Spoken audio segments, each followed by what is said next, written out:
so convinced we're this person, that who Lisa is, so you're convinced, or people are convinced, that who Lisa is this form, that she's actually a speaking, independent form that you're sitting listening to, and that she has free will and choice to independently move and is separate from all other objects. This is the conviction. This is also the energetic expression. Because you feel divided, you also see me as divided. I'm something away from you. Space. So this space here, this air, is dead space, is empty space, and it separates us. You're somebody in there, and I'm somebody here, and this is Lisa speaking. This is her speaking, and she's separate from you.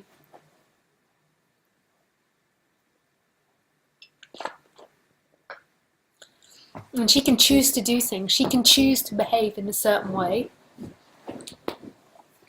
She can choose to interact in a certain way or do certain things, or she chooses to sit and speak now. But actually in the very moment there is just speaking happening. Just like from your perspective, even though there is no you, but from your perspective, there is hearing happening. You're not choosing to hear. You're not actually hearing. There is hearing happening to no one. But that energy of the separate self contracts that hearing, contracts and pushes away Lisa and makes it feel like somebody is listening to Lisa. But in this instant, this is simply being heard. And who's it being heard by? Who is hearing the sound of Lisa's voice? Who's seeing Lisa's face? Most of humanity are totally convinced that it's them, and they are something which is in time. But time can never hear anything. So you, who you think you are, that walked into this room and turned the computer on and started listening to Lisa, that's time bound. That's something that existed in the past. How could the past listen now? How could the past hear something?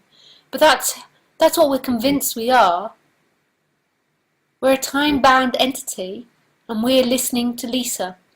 And we have feelings, and we've had a life, and we have sensation, and we have desire, and we have free will, and we have choice. But all of that isn't here.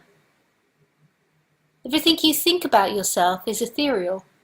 What's actually here is presence. There is a presence.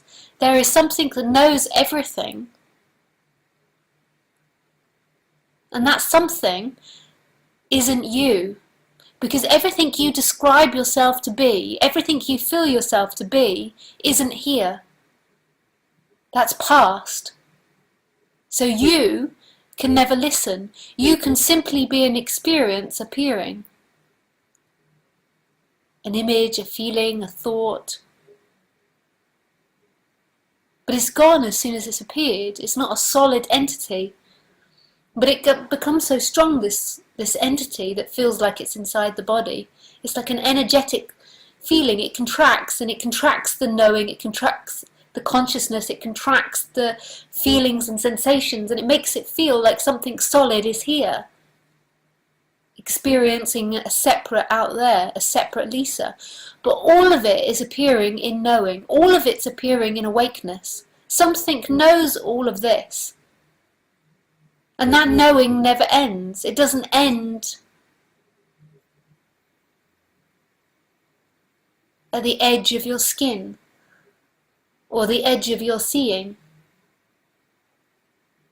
Awakeness doesn't end. Everything now is awake, everything is known, everything is registered. But who's registering it? And this answer can only be found here. Who's registering what's happening?